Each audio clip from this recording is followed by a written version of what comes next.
southern Iraq. The year is 1929. It is late winter.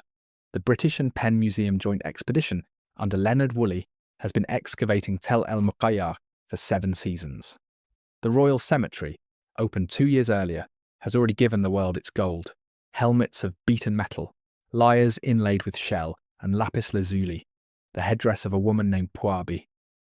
But now Woolley is after something older, something underneath. In the bottom of the deepest pit, the trench has narrowed to a slit. An Arab foreman named Sheikh Hamoudi is working with a small crew of labourers. The shovels have been turning up the usual rubble: potsherds, charcoal, bone, mud brick. Then, all at once, the shovels stop turning up anything at all. There is only clay, smooth, clean, pale clay, water-laid, lifeless. Woolley climbs down into the pit. He scrapes the clay with the back of his thumbnail. There is no pottery in it, no flecks of charcoal, no marks of human passage. He looks up at the lip of the trench, where his wife, Catherine, has come to the edge to see what the silence is about. He says quietly, "Well, of course it is the flood." The clay continues downward for 8 feet. In some places, 11. A horizon of sterile alluvium sitting between 2 ordinary cities. Above the silt, ordinary human Sumer. Below the silt, ordinary human Sumer. Woolley, dating it by the painted Ubaid period pottery, underneath, sets the layer at roughly 3,500 years before the Common Era. By morning, the cable to the Times of London is unmistakable. We have found at evidence of the deluge. Tonight we're going to walk through what that layer of clay might be telling us. Slowly, with patience. The question is older than us. The question has waited 5,000 years to be asked properly, and it can wait a little longer. This is for wanderers, for those who keep wondering at the back of their minds whether the history they were taught is the whole history. For those who suspect that the deepest stories the human species tells, the ones told by nearly every civilization on the planet, are telling us something more interesting than coincidence. The flood story is one of those. It is, by some measures, the oldest written story that has survived continuously anywhere on Earth, and the people who first put it into clay believed that it had erased the world they remembered before them. Now, let us descend into the archive, into the clay, into the names of the cities the Sumerians said the flood took. The civilization in question called itself, in its own language, the black-headed people. They lived in the southern flatland of what is now Iraq, between the lower Tigris and the lower Euphrates. They invented, or co-invented, almost everything the modern world counts as the equipment of civilization: the wheel, writing, the plough, the sailing ship, astronomy as a discipline, the sexagesimal arithmetic that still divides our hours into 60 minutes and our minutes into 60 seconds, the city, the temple, the school, the library. We call them Sumerians. They flourished by mainstream chronology from the late 5th millennium before the Common Era through the 3rd millennium, before being absorbed politically by their Akkadian neighbours, and then, much later, by Babylon. The political Sumer ended. The cultural Sumer did not. For 2,000 years after the last Sumerian-speaking king, scribes across Mesopotamia continued to copy, translate, and study Sumerian texts the way Europeans, centuries later, would copy and study Greek and Latin. The black-headed people had become for the rest of the ancient Near East the ancestors. The first ones, the ones who knew.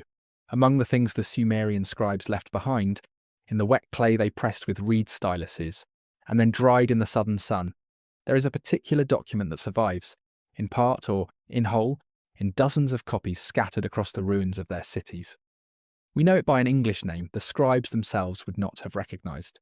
We call it the Sumerian King List. The most complete copy of it sits today, very quietly, in a small case on the upper floor of the Ashmolean Museum in Oxford, England. The accession number is AN 1923.4.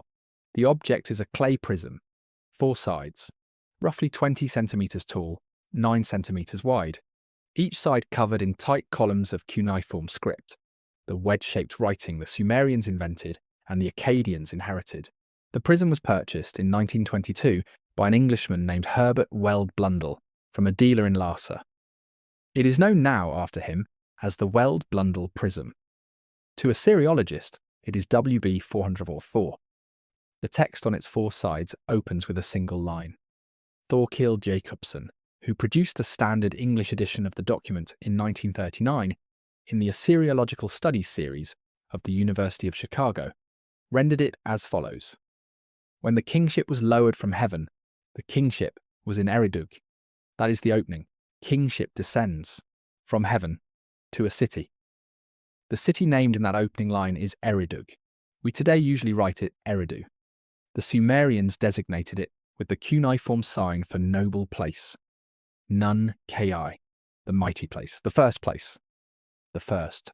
For the scribes who copied the king list for the next 1,000 years, Eridu was the city before all other cities, the place where kingship itself had landed, out of the sky before there was anywhere else for it to land. What follows the opening line is a list of 8 rulers. They are the rulers of a time the Sumerians themselves marked off, in their own chronology, as before the flood. Antediluvian. The first is named Alulim. He is said to have ruled at Eridu. The text gives the length of his reign as 28,800 years. 28,800 years. Let that figure sit for a moment.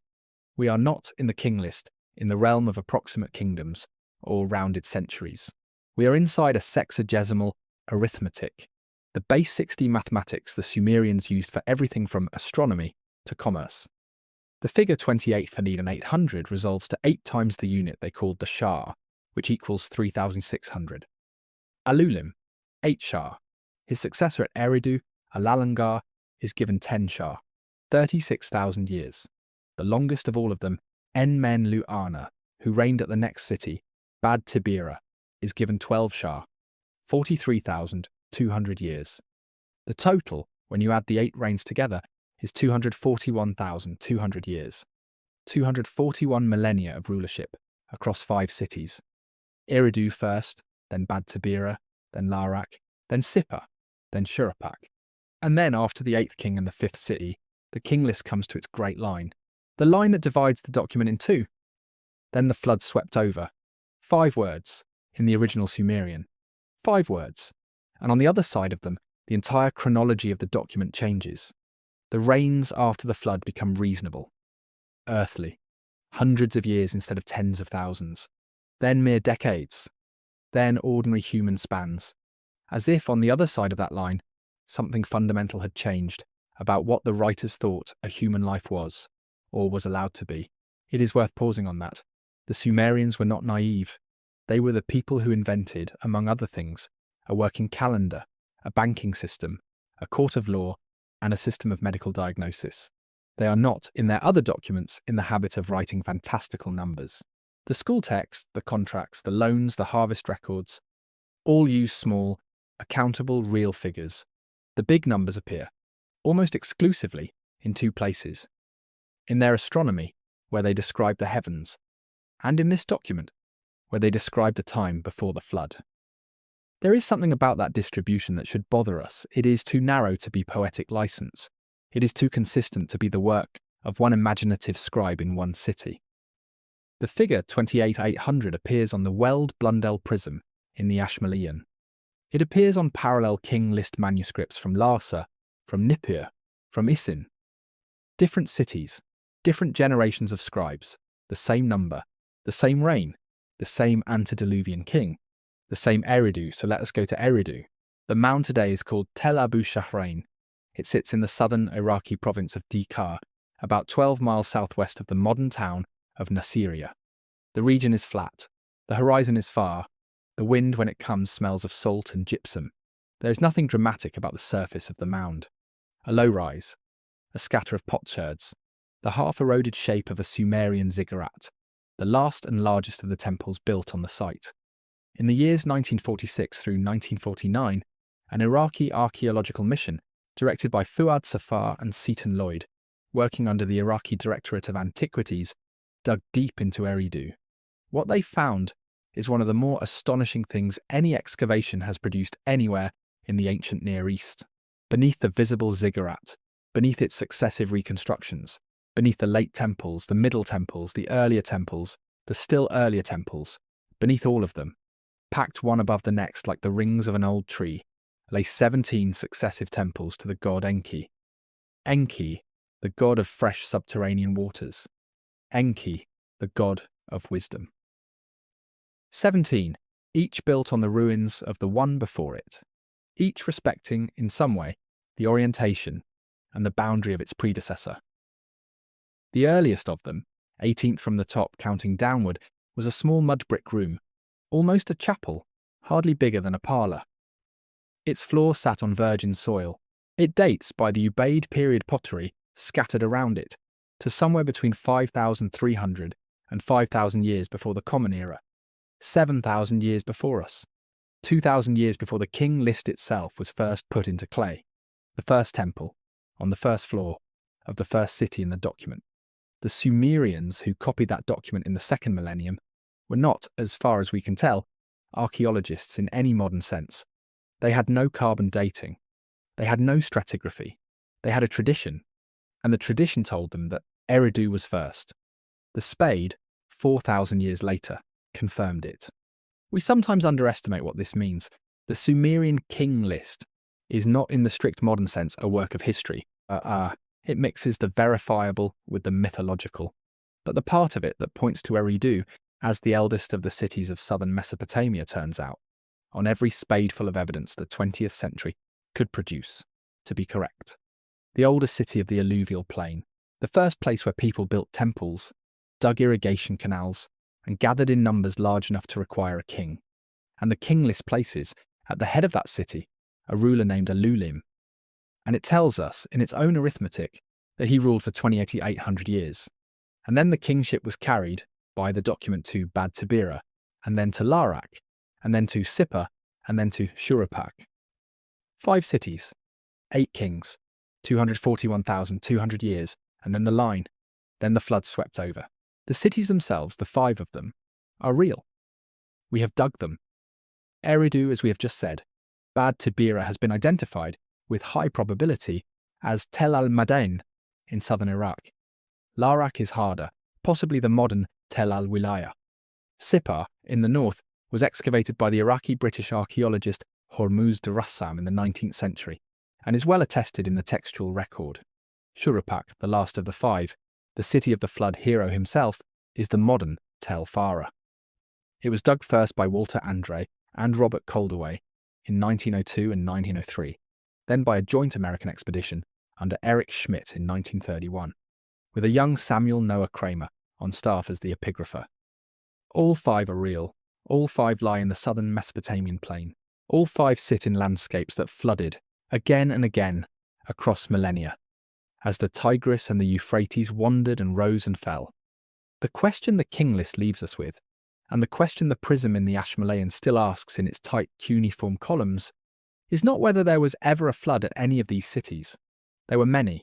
The question is whether there was one of a particular kind, of a particular scale, at a particular moment, that the people who lived through it remembered as the end of a world.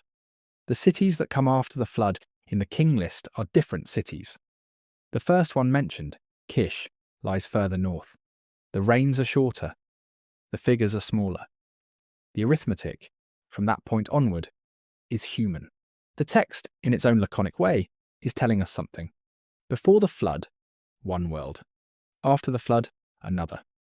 Whether we read those figures as cosmological code, as remembered memory, or as something else entirely, the question of how that erasure happened, and what the Sumerians believed they were recording, waits for us in another set of tablets. Tablets older than the king list in some of their lines. Tablets that do not merely list the kings the flood swept away, but describe in patient verse how the flood came. A god is about to speak through a wall of reeds. A man is about to be warned. Now let us cross from the king list to a longer poem, from a chronicle that listed the rulers the flood took, to a narrative that described how the flood came to take them, from a document of names to a document of events. The text we are about to enter has its own clay, its own provenance, its own scholarship.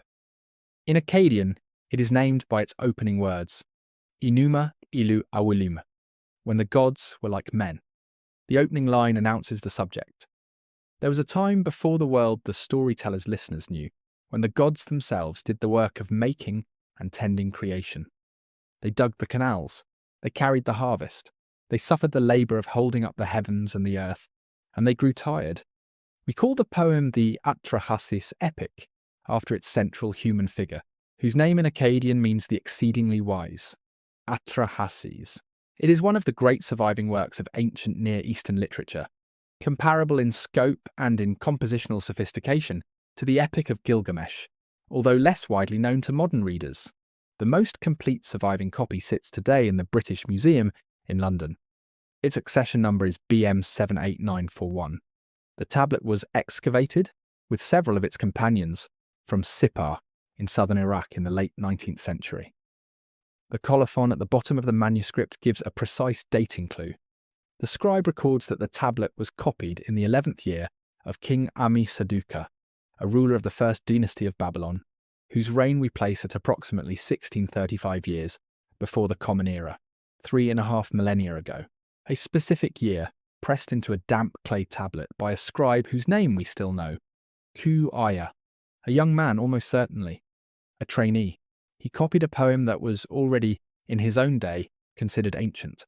The standard scholarly edition of the Atrahasis is by W. G. Lambert and A. R. Millard, two British Assyriologists, published by the Clarendon Press at Oxford in 1969. The book bears the long Latin script title Atrahasis, the Babylonian story of the flood. It is one of the foundational texts of modern Assyriology, the kind of book that, for half a century now, every serious student of Mesopotamian literature has had on a shelf. The composite English translation that most general readers will encounter today comes from Stephanie Daly's Myths from Mesopotamia, first issued by Oxford University Press in 1989 and reissued, revised in 2000.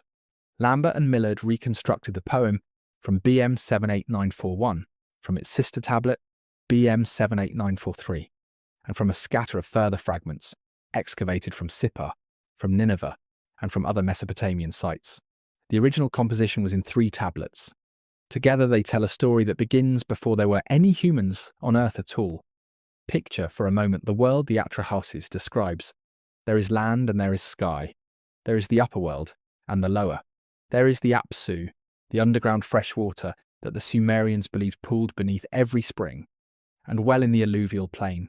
And there is the divine assembly, the council of the great gods, who govern the cosmos by quorum. Anu rules the sky, Enlil rules the middle world, the land between heaven and the deep. Enki, whom the Akkadians call Ea, rules the Apsu, the sweet waters, and the wisdom that wells up out of them.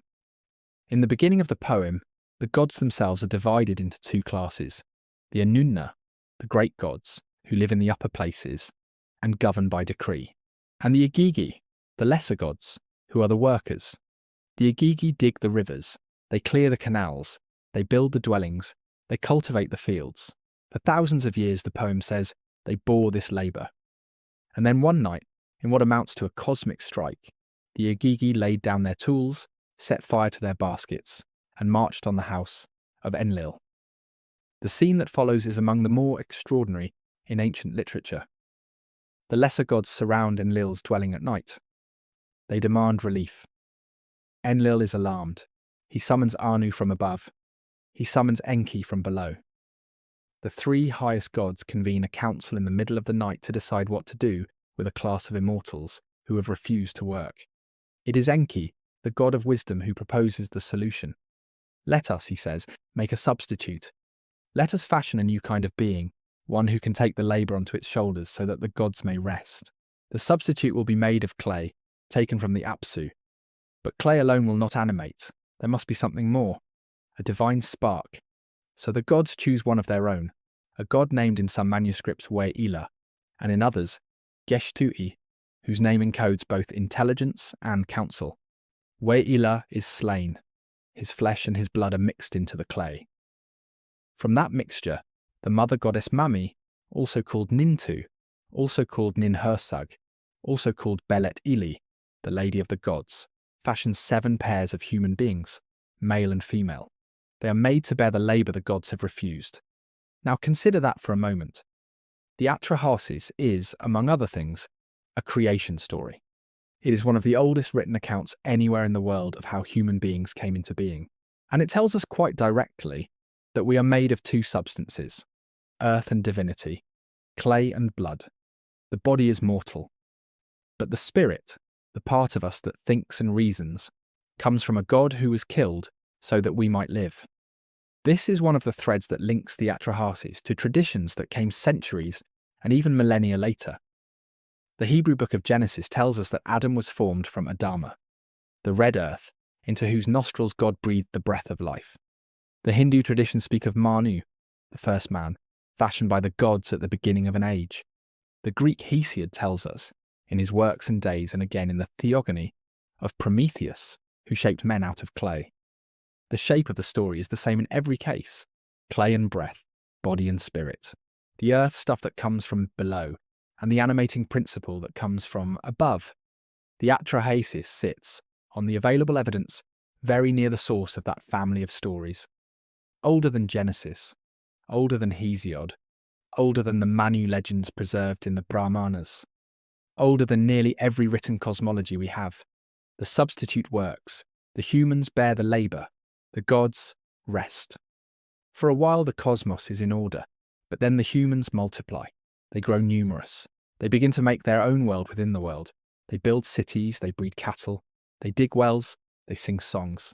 They argue, they trade, they build temples and brew beer, and write letters, and have weddings, and pray and quarrel.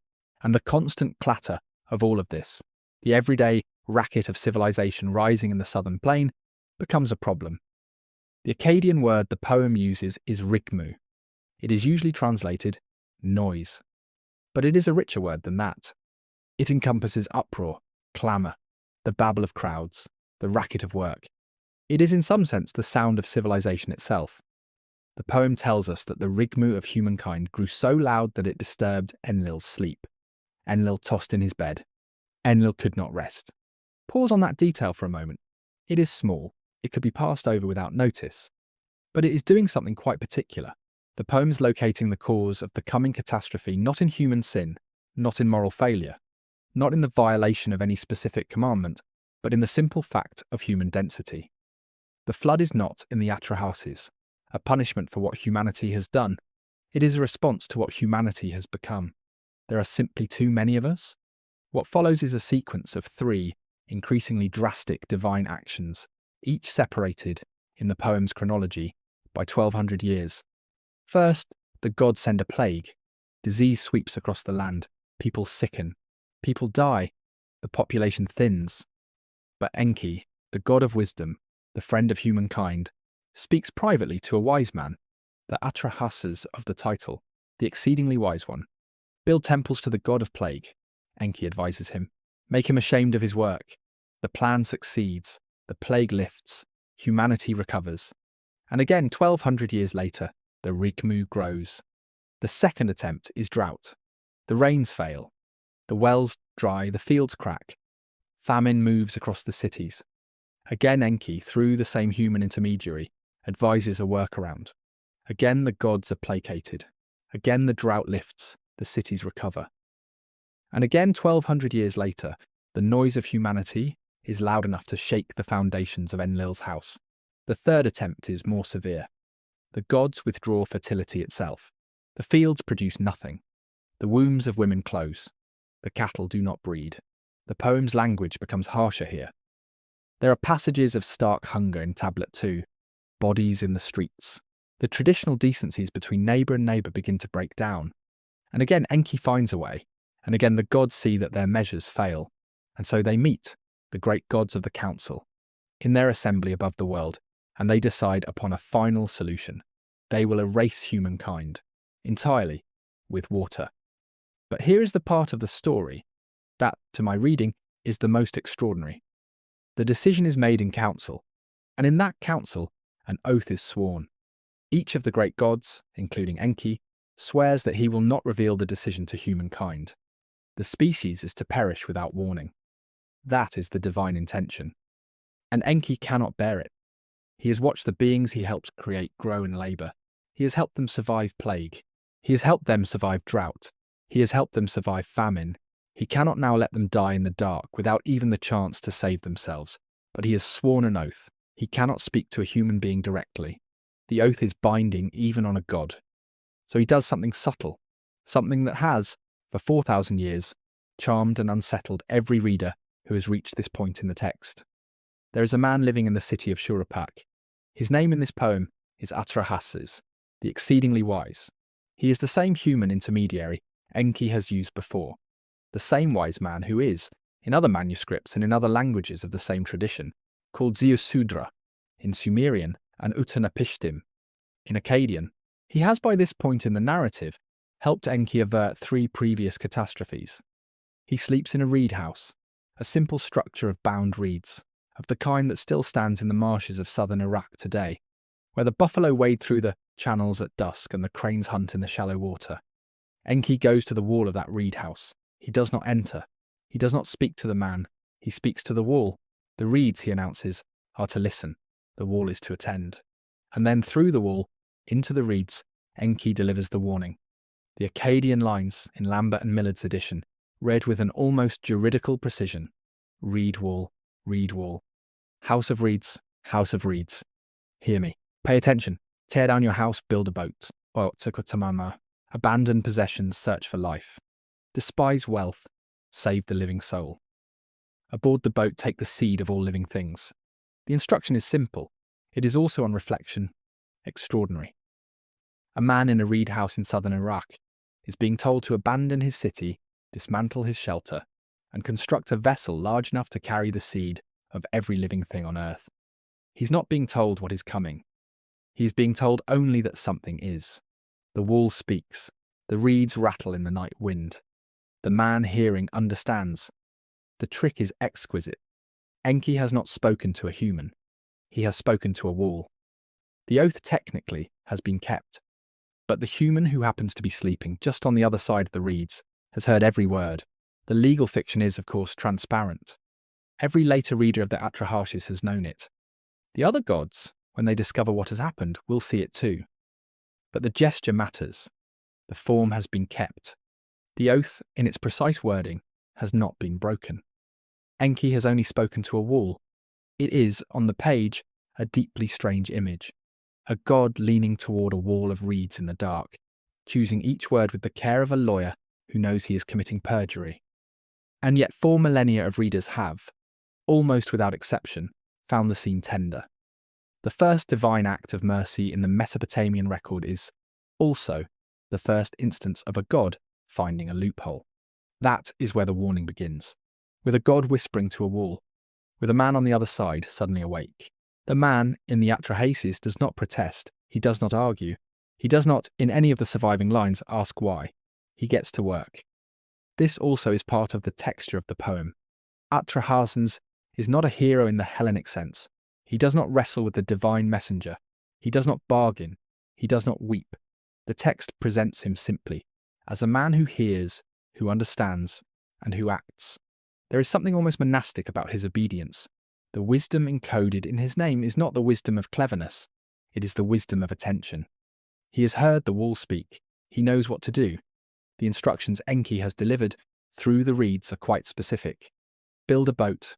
Roof it over. Make the dimensions equal in length and breadth, the text says, so that the vessel will be stable on the deep.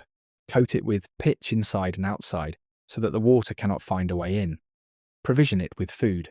Take aboard the seed of every living thing, of every species, 2 of each, family, craftsmen, animals, wild creatures of the steppe, birds of the air. Take everything, the wall murmurs, that you would not see lost. The list is impossible. It is also strangely tender. The text does not say save yourself. It says save the living, save the building blocks, save what is needed for a world to begin again. Now here is where another tablet enters our story. Another piece of clay, much smaller, much more recent in our awareness of it, but with implications that have unsettled the field of Mesopotamian studies in our own lifetime.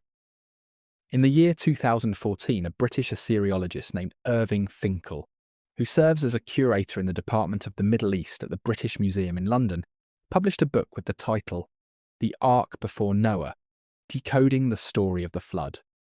It was issued in the spring of that year by the publishing house Hodder and Stoughton, and it caused, as these things go, a small earthquake among scholars of the Hebrew Bible and among readers of ancient literature in general. What Finkel had to share in that book was an old Babylonian tablet, roughly 4,000 years old, or rather 3,700 to 3,900 years old to be more precise, composed somewhere between 1900 and 1700 before the Common Era. The tablet was small, about the size of a smartphone, Finkel liked to say in his public lectures. The size of an object that fits comfortably in one hand. It contained 60 lines of cuneiform writing. The provenance of the tablet was unusual. It had not come from an excavation. It had not been collected by a 19th century consul. It had been found in the possession of a British man named Leonard Simmons, who had served in the Middle East during and after the Second World War, and who had brought a small collection of antiquities home with him. The tablet had been passed to his son Douglas, who in due course brought it to the British Museum for assessment. Finkel was the curator who received it. What Finkel saw when he sat down with the tablet and began to read made him put down his cup of tea and call a colleague. The tablet, which we now refer to as the Ark tablet, is a construction blueprint. It is, in other words, an engineering document. It describes, in technical Akkadian, how to build a boat. And the boat it describes is not the vessel of Genesis, not the rectangular ship of Noah, but something quite different. The boat in the Ark tablet is circular. It is, in form, a giant version of a watercraft that still plies the rivers of Iraq today. The Iraqi name for the boat is kufar. In English, it is sometimes translated coracle. It is a round, basket-like vessel, with a rim of woven reeds, ribbed with palm fibre rope, and waterproofed inside and out with bitumen, the black tarry substance that bubbles up out of the ground in southern Mesopotamia. You can stand on the banks of the Euphrates today, in the right village, and watch a man pole a kufar across the river with a load of cattle on board. The design has not changed in 5,000 years. The Ark tablet specifies the size of the vessel. It is to be enormous. The text gives the surface area of the floor as 1 EQ, an ancient unit of area that corresponds to about 3,600 square metres, nearly an acre. A circular ark, almost an acre in floor space, walled with woven reeds sealed with pitch. The text gives the quantity of bitumen required in talents and minas. It gives the lengths of palm fibre rope to be braided. It gives the number of ribs to be set into the body of the boat. It is, in Finkel's words, a builder's manual. And then at line 51, the Ark tablet does something that, when Finkel first read it, made him sit very still in his chair. It says, of the animals to be loaded, that they are to enter the boat 2 by 2. In Akkadian, the phrase is sana sana, 2 and 2, pair and pair. That line in that wording had not been seen before in any earlier Mesopotamian flood tablet. The atrahasis is fragmentary at exactly that point, and the Gilgamesh, when we reach it in a moment, speaks of beasts and creatures, and craftsmen, but not in the precise pairwise idiom of Genesis. The line in the Ark tablet, 400 years older than the earliest plausible date for the composition of the Hebrew flood narrative, was a near verbatim antecedent to the famous English phrasing, 2 by 2. Pause on that for a moment. The image of animals entering an ark in matched pairs, the image that English-speaking children encounter in nursery books and on the walls of preschools and in stained glass windows, the image that has been with us in the Western imagination for 2.5 millennia, is older than the Hebrew Bible by at least 4 centuries, in this exact wording. The phrase predates the people who would, eventually, write Genesis. The pattern was already in the ground. This is not, of course, proof that the Hebrew authors copied the Babylonian text directly. The connections are subtler than that. What we have instead is evidence that the underlying tradition, the story of a man warned by a god, who builds a vessel, who loads it with pairs of animals, who survives a deluge, was a living and circulating tradition in the ancient Near East centuries before the Hebrew scribes set their version down. Genesis did not invent the flood.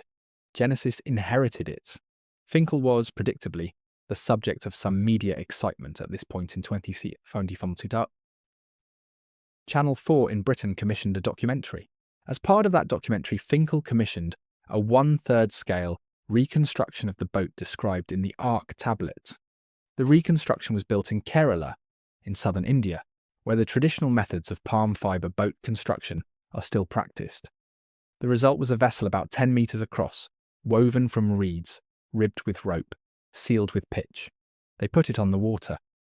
It floated. It is not difficult to understand, looking at the photographs from that test, what Finkel had been chasing.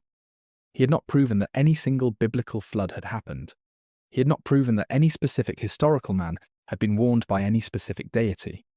He had not, in his own modest framing, proven anything of the kind. What he had done was something quite different, and in some ways more interesting. He had recovered from a tablet the size of a smartphone the technical memory of a vessel that ancient Mesopotamians believed had carried their ancestors through a catastrophe. He had located a real object, a real construction technique, behind the story.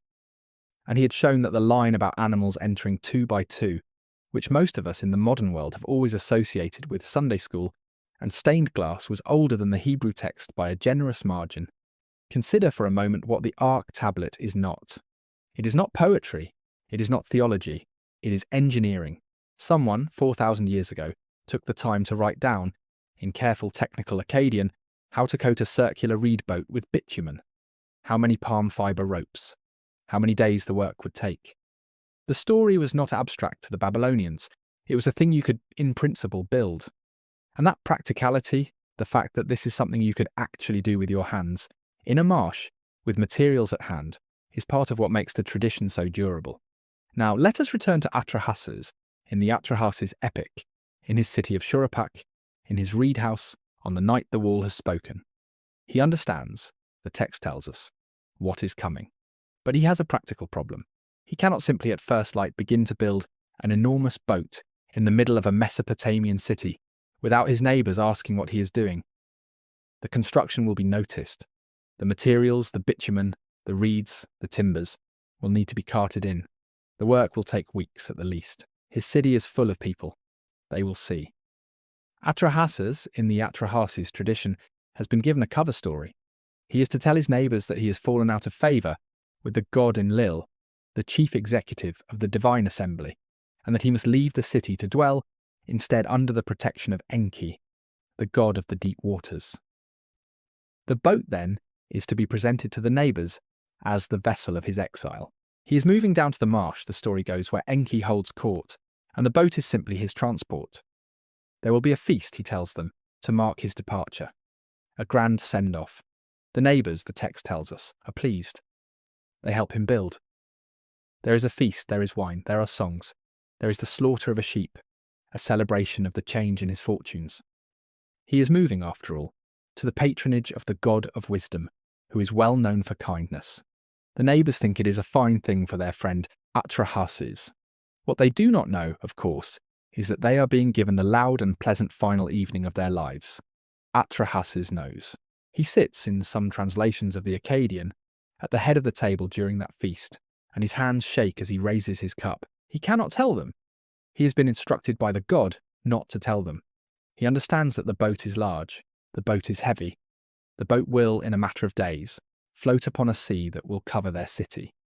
And his neighbours, his friends, the women who bake his bread, the men with whom he has shared the work of his fields, the children who play in the dust outside his door, will not be aboard it. There is no way to read this scene, in the original Akkadian, without feeling the weight of it. Atrahasis is, in a real sense, the first human being in literature to be confronted with the moral problem of an unshareable truth. He knows what is coming. He cannot tell. The poem allows him no relief from that contradiction. It does not have him explain himself, even to the audience. We are simply told that he sat at the table, that he ate with them, that he raised his cup with theirs, and that when night fell, he closed the door of the boat behind him. The lines that describe the closing of the door are among the most quietly devastating in ancient literature. The text says simply that he caulked the seams, that he sealed the opening with bitumen, that he bound the doorway from within. The neighbours presumably by this hour had gone home, some of them perhaps puzzled by his odd manner at the feast, some perhaps assuming he had drunk too much and would be himself in the morning. The morning, of course, would not come for them as they expected. The rain begins, the wind rises, the sky in the Akkadian turns the colour of wool. That is the phrase. The sky turned the colour of wool. The image is gentle and terrible at once. Wool is soft and dense. A wool sky is a sky packed tight with cloud, low, heavy, smothering. The day darkens. The wind sharpens. And then in the lines that survive on the broken tablets, in the British Museum, the storm begins in full. We are about to meet that storm, in its longest and most elaborate surviving form, in another tablet, on another shelf, in another section of the same museum. To do that, we must leave the Atrahasis for a moment and walk through several thousand years of Mesopotamian history. From the old Babylonian dynasty, in which Atrahasis was composed, forward through the centuries, into the great libraries of the Assyrian kings of the first millennium, specifically into the most famous library in the ancient world. The library was at Nineveh. The mound is now called Kuyunjik. It rises above the Tigris on the eastern bank, across the river from the modern city of Mosul, in what is today the north of Iraq. In the year 1845, a young British diplomat turned archaeologist named Austin Henry Layard began to dig there. He was 28. He had been wandering the region for years. He had a private theory that the mounds along the upper Tigris contained the lost capitals of the Assyrian Empire, the cities mentioned in the Hebrew Bible, by names that had become, by the 19th century, more legend than geography. Nineveh, Kala, Rezin. Layard, with a small staff and modest funds, broke ground at Kuyunjik. Within a few years he was lifting from the earth what he and his colleagues understood to be the throne rooms of the kings of Assyria. Carved stone panels showing lions hunted from chariots, winged bulls with human heads, the lamassu, weighing many tons each, that had stood at the gates of palaces for 2,500 years. He was, in modern terms, opening up the deepest layer of empire that the European 19th century had yet seen. But the most important thing in Layard's dig, and the most important thing his successor Hormuzd Rassam, an Iraqi Christian, and his protege, lifted out of those rooms in the years afterwards, was not made of stone. It was made of clay. In 2 rooms of the palace of the Assyrian king Ashurbanipal, who reigned from roughly 668 to 627 before the Common Era, Layard and Rassam found something close to 30,000 fragments of cuneiform tablets. The tablets had collapsed from their shelves when the palace burned. They lay in piles on the floor. They had been baked by the fire into a permanence even firmer than their original sun-drying or kiln baking would have given them. The very destruction of the palace had preserved them. The tablets, packed into wooden crates, made the long journey by river and sea to London, where they were deposited in the British Museum. They lay there in basement rooms for years. Most of them were dirty. Many were unsorted. The cuneiform script on most of them had not yet been securely deciphered when they arrived. The work of reading them would take, in some cases, decades. Now let us pause on the man who built that library, because Ashurbanipal is one of the more remarkable figures in the ancient record, and the fact that we are able to read the Babylonian flood story at all is, in a real sense, his doing. Ashurbanipal was the king of the Neo-Assyrian Empire at the height of its power. He was also by his own boast a literate king, literacy among the kings of the ancient Near East was unusual. Most rulers had scribes for that. Ashurbanipal had scribes too, of course. He had legions of them. But he could, the inscriptions tell us, read and write cuneiform himself. He understood both Akkadian and Sumerian. He took, in the surviving texts, a personal pride in this. He had also, the inscriptions tell us, given orders that copies of every important text in the empire be made and sent to his library at Nineveh. His agents travelled to the older cities of Babylonia. They visited the temple archives. They commissioned scribes to copy out the literature, the omens, the lexicons, the medical handbooks, the royal hymns, the laments, the rituals, the love poems, the epic narratives. The entire textual heritage of Mesopotamia, as it stood in the 7th century, was gathered into his library. Some of those texts, by that point, were already 1,000 years old. The Epic of Gilgamesh was among them. It had circulated in the ancient Near East for centuries. Its earliest Sumerian antecedents go back to the 3rd millennium before the Common Era. By Ashurbanipal's day, in the 7th, it was an old work. Its standard version, the one that Andrew George reconstructed in his magisterial 2-volume edition, published in 2003 by Oxford University Press, is attributed to a scholar named Sinleki Unini, who probably lived in the late 2nd millennium, sometime around 1200, before the Common Era. He compiled the epic from older sources. He gave it the form in which we now read it. He inserted into the 11th tablet the flood story that would, 2,500 years later, change the modern understanding of the Hebrew Bible. Now let us walk forward in time from Ashurbanipal, past the fall of Nineveh in 612 before the Common Era, past Alexander, past Rome, past the Arab conquest, past the Crusades, past Layard. into the back rooms of the British Museum in the early 1870s. Into the office of a man who is sitting, alone at a table. His name is George Smith. He was born in 1840 in Chelsea, in London, into a working-class family. He had no university education. He had been apprenticed as a young man to a firm of banknote engravers. In his spare hours, however, he had developed an extraordinary aptitude. He had taught himself by reading the few published handbooks available to read cuneiform. There is something irresistible about Smith. He is, in many ways, the patron saint of self-taught Assyriology. He was a quiet man. He had in his early 20s begun spending his lunch hours at the British Museum, in the basement rooms where the Nineveh tablets were piled. He had asked, eventually, if he might examine them on his lunch breaks. He was given permission. He began in his 30s to publish notes on the contents of the tablets. The senior Assyriologists of the day, who were trained men with university degrees, took notice. By 1870, he was on the formal staff of the museum. In November of 1872, George Smith pulled a particular fragment of tablet out of the basement collection. It was one of many.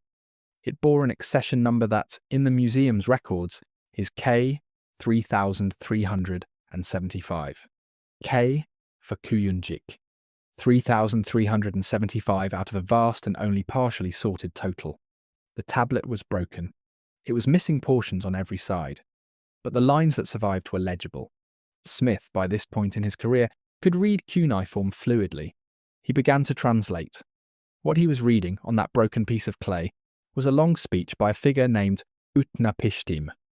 The speech was addressed to a figure named Gilgamesh. The speech told the story of how long ago the gods had decided to destroy humanity with a great flood.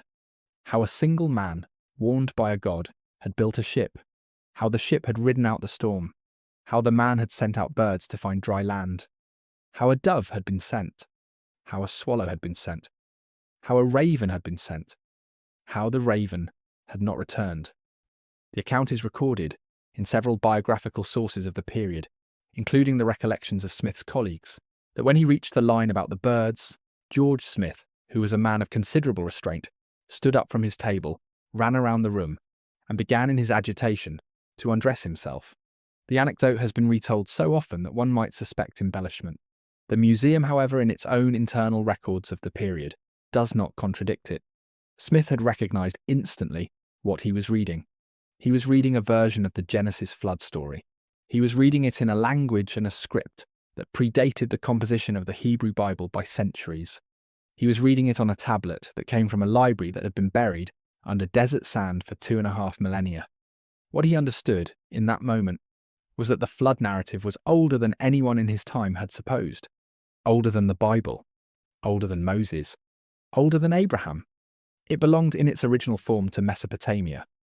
On the 3rd of December, 1872, George Smith delivered a paper to the Society of Biblical Archaeology in London. The paper was titled simply, The Chaldean Account of the Deluge. The lecture room was full. Among those present on that winter evening was William Ewart Gladstone, the Prime Minister of the United Kingdom, who was known for his interest in Homeric and biblical literature and who had insisted on hearing of the discovery, on attending in person. Smith read his translation aloud. He spoke of the gods deciding upon the flood. He spoke of the warning given to the survivor. He spoke of the building of the boat. He spoke of the storm. He spoke of the birds. The room, by all contemporary accounts, listened in something close to silence. The newspapers in the following days gave it front-page treatment. The London Daily Telegraph, in fact, was so taken with the story that it offered a substantial sum to fund Smith's return to Nineveh in search of the missing fragments of the tablet. Smith, in the spring of 1873, travelled back to Iraq. Astonishingly, within days of arriving at Kuyunjik, he found further pieces of the flood narrative. The text, in its broken state, became more complete. Smith would die 3 years later, in 1876, of dysentery contracted on a third expedition. He was 36. The fuller account of his discoveries, edited by his colleagues, was published posthumously. It is difficult even now to overstate what George Smith's discovery did to the Victorian understanding of the Bible. For centuries, the flood narrative had been received as a unique revelation, a story given to Moses by God, recorded in the pages of Genesis, preserved by the Israelites alone.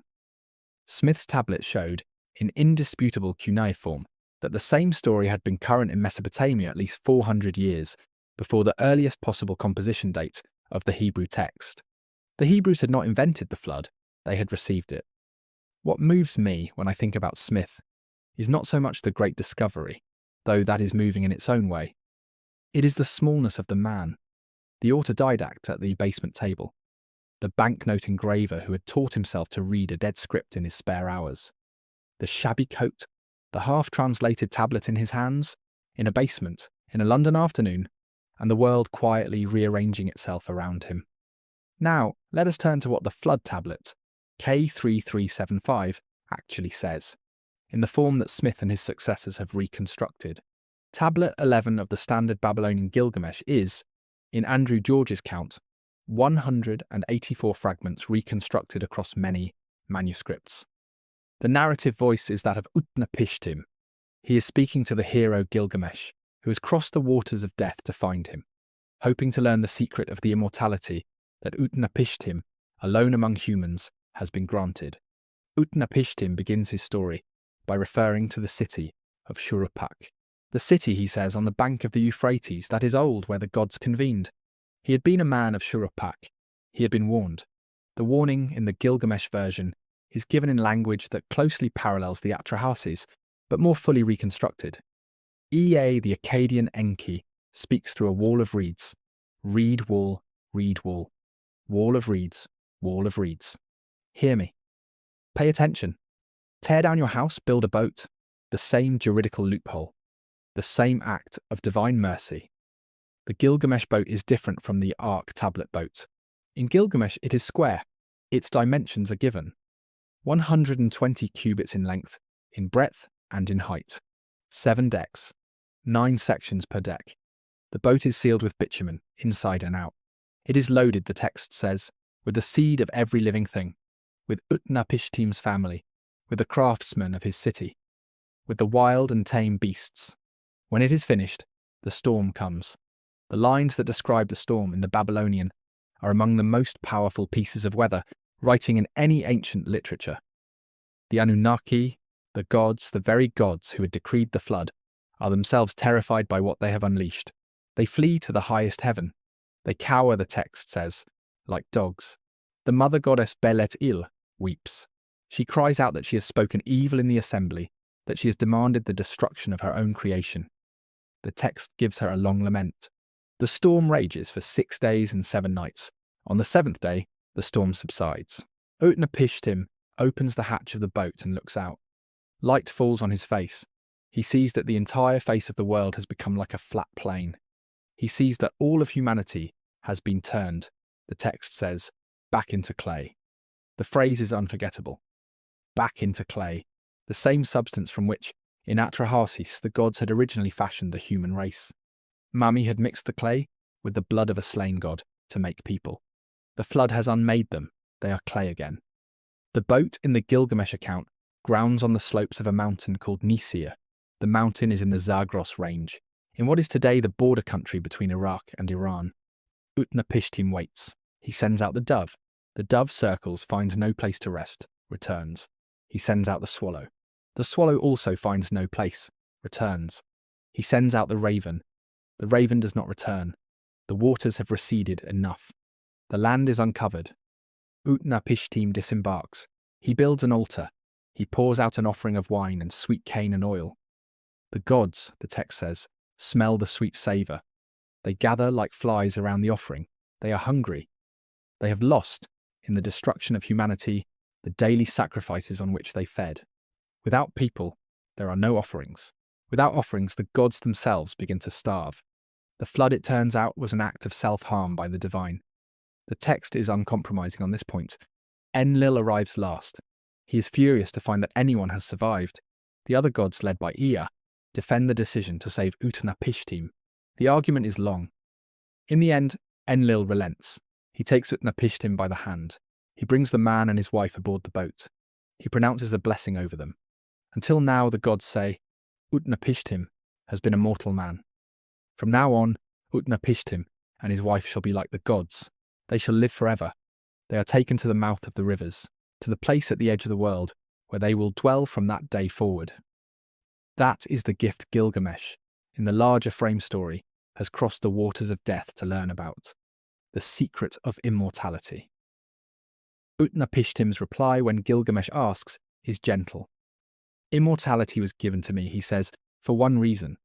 The gods gave it after the flood, by way of recompense. There is no path you can walk to obtain it. You cannot earn it. You cannot be granted it. The way is closed.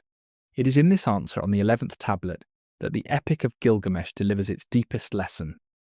The hero who has wandered to the edge of the world in search of life finds, in the survivor of the flood, the news that life, in the sense he sought it, is not available to him. He will die. He will return, like everyone, to the clay. The lesson of Tablet 11 is bleak, but Gilgamesh is not unique in transmitting it. The flood story, by the time the standard Babylonian version was compiled, had been refracted through many local traditions. There was the Sumerian version, with Ziusudra. There was the Akkadian, with Atrahasis. There was the old Babylonian Ark tablet, with its strange circular vessel. And there was, at the far end of the chain, a version preserved not in cuneiform at all, but in Greek. Now let us follow that thread because it leads to a figure who has been almost forgotten outside the small world of Hellenistic scholarship, and yet who serves as a kind of last witness to the Mesopotamian flood tradition, as it existed in his own time. His name was Berossus. He was a Babylonian priest of Bel-Marduk, the chief god of the city of Babylon.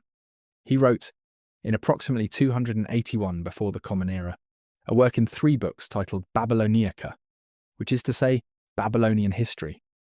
He composed it not in Akkadian, which was by then a dying scholarly tongue, but in Greek. He was writing for the new Hellenistic world, the world after Alexander, the world in which Babylon was no longer a sovereign capital, but a provincial city within the Seleucid kingdom. He was attempting, in effect, to preserve, in the language of the conquerors, what was about to disappear in the language of his ancestors. The full text of his work has not survived. What we have are fragments, quotations of his book preserved in the writings of later authors. Alexander Polyhister, a Greek historian of the 1st century before the Common Era, quoted him at length. Eusebius of Caesarea, the Christian chronicler of the 4th century, quoted Alexander Polyhister quoting him. George Syncellus, the Byzantine monk of the early 9th century, quoted Eusebius. The transmission is fragile. We are reading Berossus through 3 intermediaries, across 1,000 years of recopying. But what Berossus tells us in those surviving fragments is the flood story of the Babylonian priesthood in its Hellenistic form. The survivor in his account is named Xisuthros. The name is a Hellenization of Ziusudra. The Sumerian phrase, life of distant days, becomes a Greek proper noun. The god Enki, the god of the underground waters, becomes, in his version, Cronus, the father of Zeus. Berossus is translating not only the names but the divine geography. The Mesopotamian wisdom water god becomes the Greek titan of time, and the flood in his account is the result of a divine decree of which Xisuthros has been forewarned in a dream. Xisuthros builds a vessel. He loads it. He brings aboard his family, his friends, the various animals. The waters rise, the flood comes. The vessel grounds, in Berossus's version, on the mountains of Armenia, somewhere in the upper reaches of the Mesopotamian world. Xisuthros sends out birds. The birds return again, then do not return. He disembarks. He offers sacrifice. He, his wife, and his daughter are taken up into the company of the gods, vanishing from the earth. The remaining members of his household, the ones not taken up, walk down from the mountain, found cities, and become, by Berossus's reckoning, the ancestors of all the historical kings of Babylonia. Here is a detail in Berossus that does not appear in the cuneiform versions, and that ought to give a careful reader pause. Before the flood, Xisuthros is said to have been instructed by Cronus to take all the writings that exist, all the books containing the wisdom of the antediluvian world, and to bury them in the city of Sippar. To inter them, the text says, in the earth, so that after the flood, when the waters had receded and the world began again, the survivors could return to Sippar, recover the books, and rebuild civilization on the foundation of the old knowledge. It is worth pausing on this. The Babylonian priest of Bel-Marduk, writing in Greek for a Hellenistic audience, is recording a tradition in which the antediluvian world possessed writing. the pre-flood civilization, in Berossus's account, was already literate. The flood does not interrupt the beginning of human writing. It interrupts an older library that had already existed.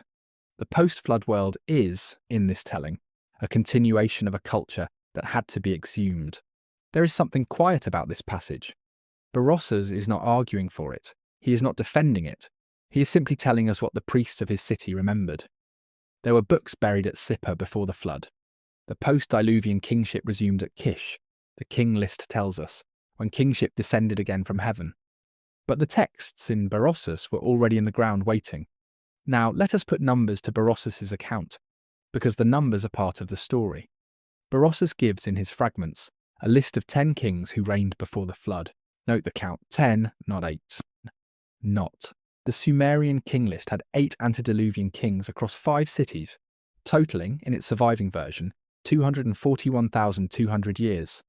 Berossus gives 10 kings, ruling jointly for 120 sars. The sar in Babylonian arithmetic is 3,600. 120 sars is therefore 432,000 years. The number is striking. It is striking in part because it differs from the Sumerian king list by a factor that is not random. 432,000 is the duration of one full sexagesimal cycle within the larger Babylonian arithmetical system. It is also, the comparativist scholar might note, the same total of years that appears in certain Hindu cosmological texts as the length of the Kali Yuga. The coincidence has fascinated readers for centuries. It is not, the mainstream consensus holds, evidence of a shared source. It is evidence of a shared mathematical sensibility.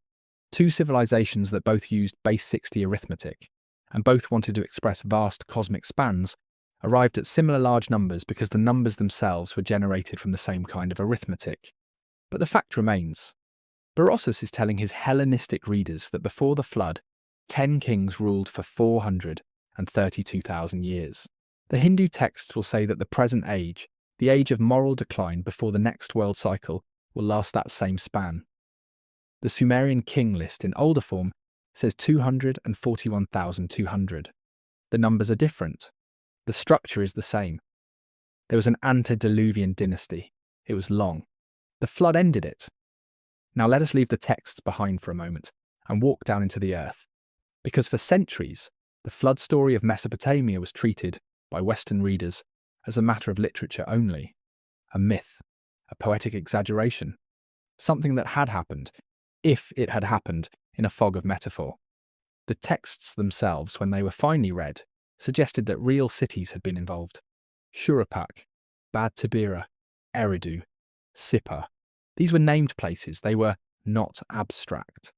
They were located, by the texts, in the alluvial plain between the Tigris and the Euphrates. In the early 20th century, the question began to be approached differently. If the cities were real, then the layers of earth beneath them ought to record what had happened to them. Archaeology by then had developed the techniques to read stratigraphy, to dig a deep section through a city mound, and to identify, in the bands of soil, the sequence of occupation, destruction, abandonment, and rebuilding. In 1922, a joint expedition of the British Museum and the University of Pennsylvania Museum, under the direction of an Englishman named Sir Charles Leonard Woolley, began excavating the Great Mound of Ur in the south of what was then the British Mandate of Iraq. Ur was a city well known from the Hebrew Bible. The patriarch Abraham, according to Genesis, had come from Ur of the Chaldees. The site had been identified by archaeologists of the previous generation with the mound called Tel el-Muqayyah, the mound of pitch, named for the bituminous mortar visible in its eroded surface. Woolley dug for nearly 12 seasons. He uncovered the great ziggurat of Ur. He uncovered the royal cemetery, with its astonishing burials, the Queen Puabi, her diadem of carnelian and lapis, the lyres inlaid with shell. He had by the end of the 1920s become one of the celebrity archaeologists of his generation. His finds were reported in the Illustrated London News. The Queen of the United Kingdom received him in audience. In 1929, Woolley dug a deep test pit through the royal cemetery, hoping to reach the earliest levels of occupation at the site. His workmen dug down through layer after layer of pottery and ash and brick. They passed through the levels of the early dynastic period. They passed through the levels before it. And then, at a depth of several meters below the floor of the cemetery, the picks went into something different. The workmen reported to Woolley that the soil had changed. It had become, quite suddenly, sterile. There were no pottery sherds, there were no ashes, there were no fragments of brick. There was nothing in it but clean, water-laid silt. The workmen kept digging. The silt continued. It went down through nearly 3 meters. The deposit, when Woolley measured it, was somewhere between 8 and 11 feet thick. And beneath it, when at last the picks reached pottery again, the pottery was of an entirely different type. It was the pottery of the Ubaid period, the prehistoric culture that had occupied the marshlands of southern Mesopotamia thousands of years before the rise of Sumer. Woolley climbed down into the pit. He looked at the deposit. He looked at the pottery, above and below. He summoned his wife to the site. Catherine Woolley was, by his own account, a practical and unsentimental woman. He asked her what she thought. She looked at the section. She said, "The words are preserved in Woolley's memoir. Well, of course it is the flood." Woolley telegraphed the news to London. The headlines that followed, in the early months of 1930, were sensational. The Daily Telegraph, the Times, the New York Times, all carried the story. The flood of Genesis, Woolley announced, had been found at Ur.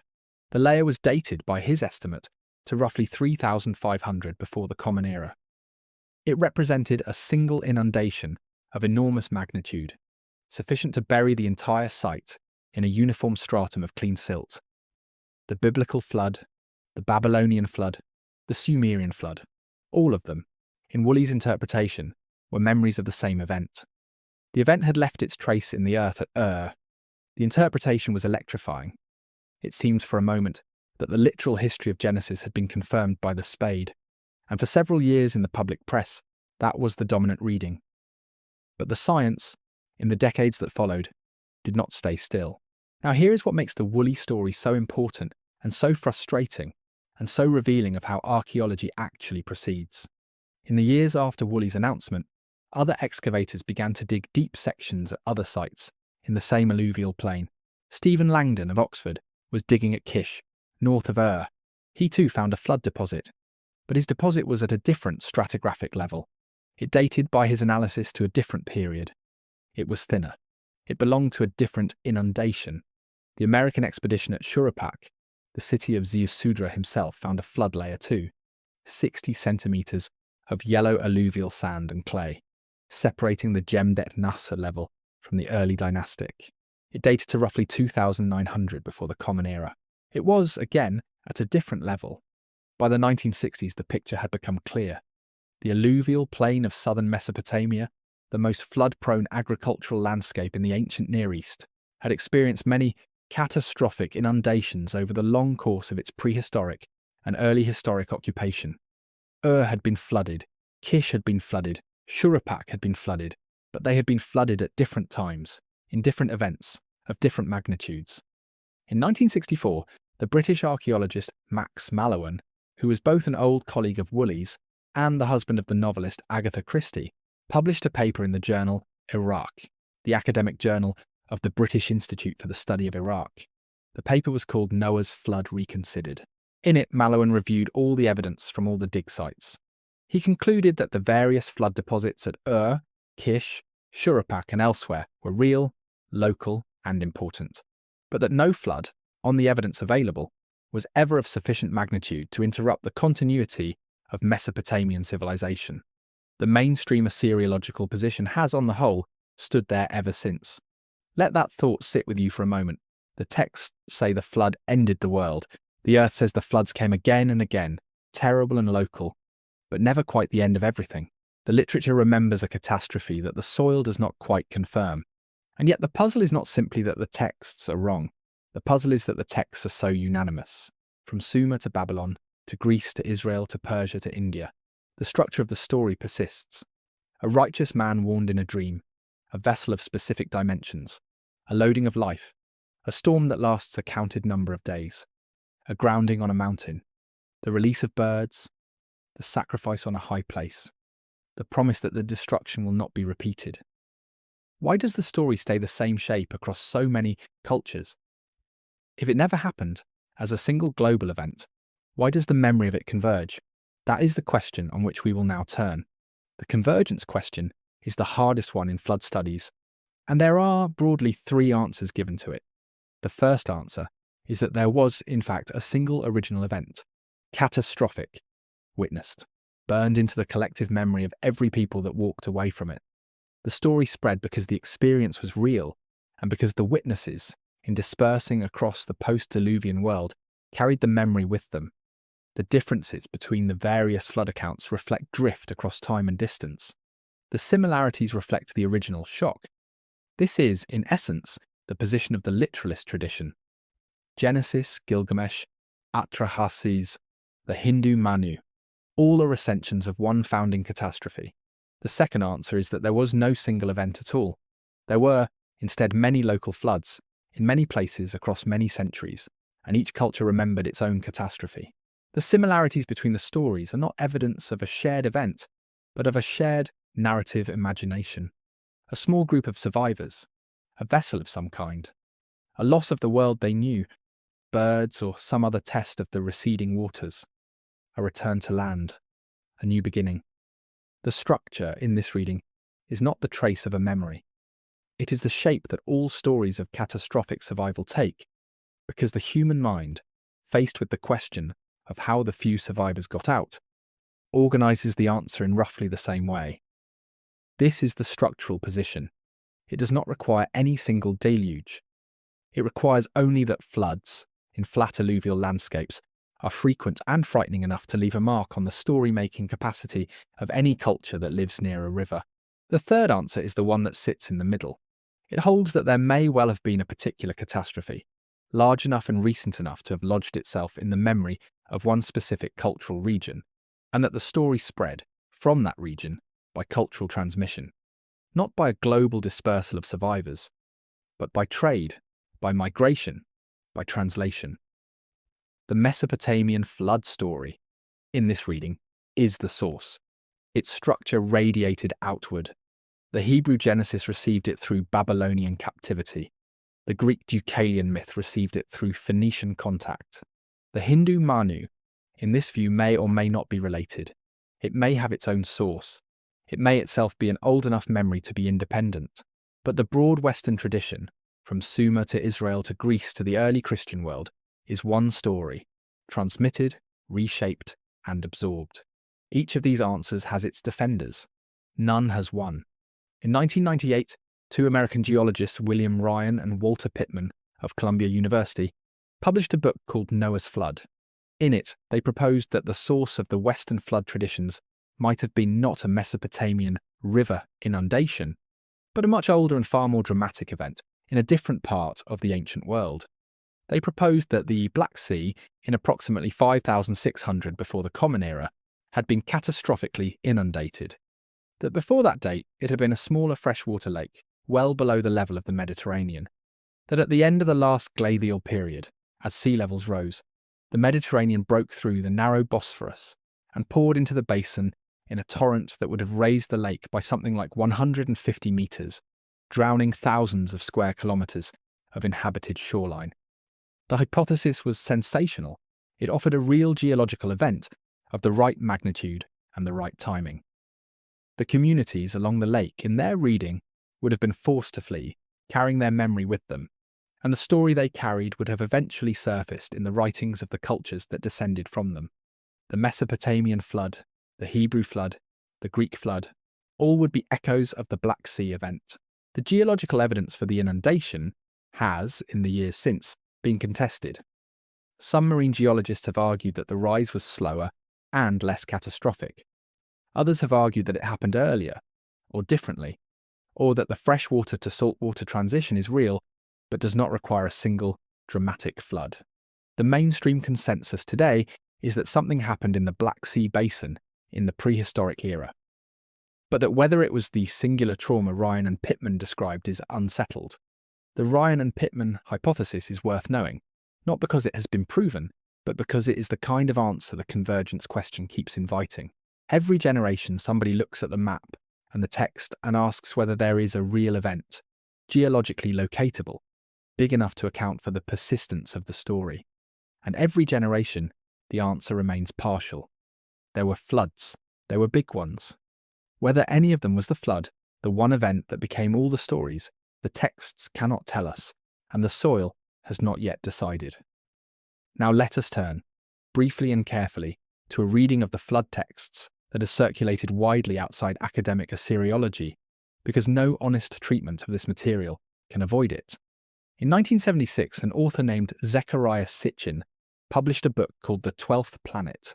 In it, he proposed that the Anunnaki, the divine beings who appear in Sumerian and Babylonian texts, were not deities at all but visitors from a planet he called Nibiru, on a long elliptical orbit that brought it through the inner solar system once every 3,600 years.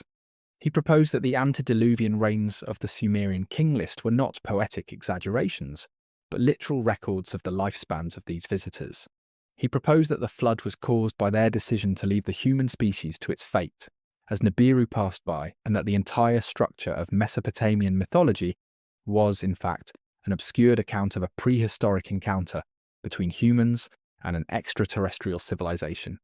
Sitchin's books sold in the millions. They have shaped, more than any academic work, the way the general public around the world has come to understand the Anunnaki, the king list, and the flood. They have been adapted, retold, expanded, and repackaged across decades of television documentaries. The Anunnaki appear extensively in actual cuneiform records. This is not in dispute among qualified scholars. They are, in those records, a class of divine beings. Sitchin proposed a specific interpretation of their identity that goes beyond what the textual evidence supports. The mainstream Assyriological consensus, as represented by Lambert, by George, by Daly, holds that there is no philological grounding in the cuneiform for the planetary identification, and that the reign numbers are sexagesimal, mathematical constructs rather than literal lifespans. It is fair to say what Sitchin's contribution actually was. He brought millions of readers to a body of texts that almost nobody outside specialist scholarship was reading. He made the names Anunnaki, Enki, Enlil, Ziusudra household terms in popular culture for the first time since these texts were buried. Whatever one makes of his interpretation, the doorway he opened cannot easily be closed. But the doorway is one thing, the room behind it is another. The room behind it, in this case, is the actual cuneiform record, and the cuneiform record, on its own terms, says less than Sitchin claimed, and more than the strictest skeptics would allow. The Anunnaki are there. The flood is there. The kings with their long reigns are there. The survivor is there in his vessel, with his birds and his sacrifice. What the texts mean is the question they leave us to ask. They do not tell us how to read them. They only tell us what they say. What moves me about this material when I sit with it late at night is how patient it is.